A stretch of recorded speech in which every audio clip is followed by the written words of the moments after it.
உங்களுக்கு என்ன வேறு வேலையே இல்லையா? என்ன பார்க்குறீங்க? நீங்கள் எத்தனை தடவை வந்து கேட்டாலும் அதே பதில் தான். அதான் அவளை பற்றி தெரியாதுன்னு சொல்லிட்டாங்களே. ஸோ அம்மா தேஞ்ச ரெக்கார்டு மாதிரி கேட்டதே கேட். உங்களுக்கு என்ன சார், எங்களுக்கு நிம்மதியாக இருக்க மாட்டீங்களா? வேலை செய்யணும் சார், கிளம்புங்க. தம்பி, உனக்கும் இந்த கேஸுக்கும் எந்த சம்மந்தமும் இல்லை. நீ ஒதுங்கி நில்லு. எங்களுக்கு நீ வேலை சொல்லாத. இது என் கேரேஜ், நான் வேலை செய்கிற இடம், சரியா?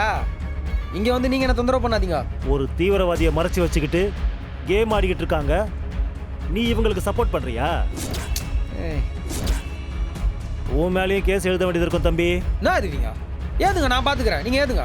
ஏற்றி தான் பாருங்களேன் என்ன நடக்குது. கொஞ்சம் அமைதியாரா இரு பெருசே. சார், ஏன் சார் இப்படி பண்றீங்க? இதோ இங்க நிக்கிறானே முருகன், இவனுக்கு இவங்க அப்பாவை பத்தின தகவல் தெரிஞ்சிருக்கு.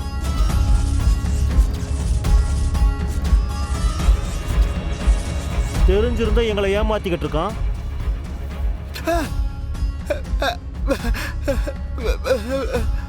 ஏமா, உன் புருஷனுக்கு எதுவும் தெரியாதா? ஆமாங்க, தெரியாது. இவனை எங்க இடத்துக்கு கூட்டிட்டு போய் விசாரிக்கிற விதத்துல விசாரிச்சா உண்மை தானா வரும். உங்க அப்பாவை காப்பாத்துறேன்னு நினைச்சு உன் பொண்டாட்டிய தவிக்க விட்டுறாத. அது ரொம்ப ரொம்ப ரிஸ்க்.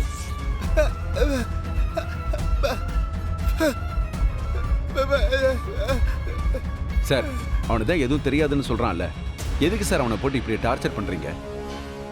அவனுக்கு எதுவும் தெரிஞ்சா சொல்ல போறான். எந்த எவிடன்ஸும் இல்லாம எப்படி சார் அவனுக்கு தெரியும்னு நீங்க சொல்றீங்க? சார் இந்த பாருங்க, எனக்கும் சட்டம் என்னன்னு தெரியும், சரியா? ஸோ அம்மா அவங்க இஷ்டத்துக்கு வந்து எங்களை தொந்தரவு பண்ணுறதுலாம் அலோவ் பண்ண முடியாது. பாருங்க, நாங்க ஒன்றும் எவிடன்ஸ் இல்லாம இங்க வரல. இவர் அவங்க அப்பா கூட பேசின கிளியர் ஆடியோ ஃபைல் எங்ககிட்ட இருக்கு.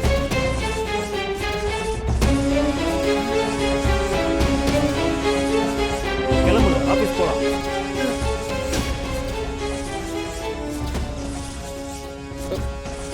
இவரை கூட்டிட்டு வாங்க. சார், அவனுக்கு தான் எதுவும் தெரியலன்னு சொல்றான்ல சார். சார், எக்ஸ்கியூஸ் மீ, வாங்க போலாம். ஹலோ என்ன பண்ணிக்கிட்டு இருக்கீங்க? என்ன? இல்ல சார், உங்க மாமனார் பத்தின தகவல் இவருக்கு தெரியுது, ஆனா சொல்ல மாட்டேங்கிறாரு. என்கிட்ட எவிடன்ஸ் இருக்கு சார். சார், அவனே வாய் பேச முடியாதவன், பாவம். அவனை போய் இப்படி ட்ரீட் பண்றீங்க? முதல்ல இங்க இருந்து கிளம்புங்க. இல்ல சார், நாங்க எங்க டியூட்டியை செய்யறோம். சார், உங்க மேல் அதிகாரி கிட்ட பேச வேண்டியது இருக்கும். இப்ப நான் போன் பண்ணா அடுத்த நிமிஷம் உங்க வேலை இருக்காது. கிளம்புறீங்களா இல்லையா?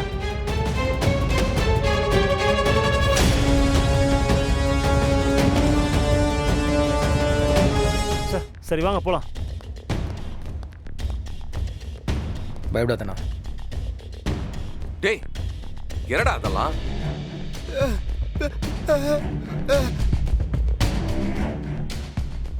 உனக்கு எதுவுமே தெரியாதுன்னு சொல்ற, ஆனா அவங்க ஏதோ ஆடியோ எவிடன்ஸ் அது இதுன்னு ஏதோ சொல்றாங்களே. நான் கூட கேட்டேன், அதுல மாமா ஏதோ உங்ககிட்ட பேசி வச்சிருக்காங்களே.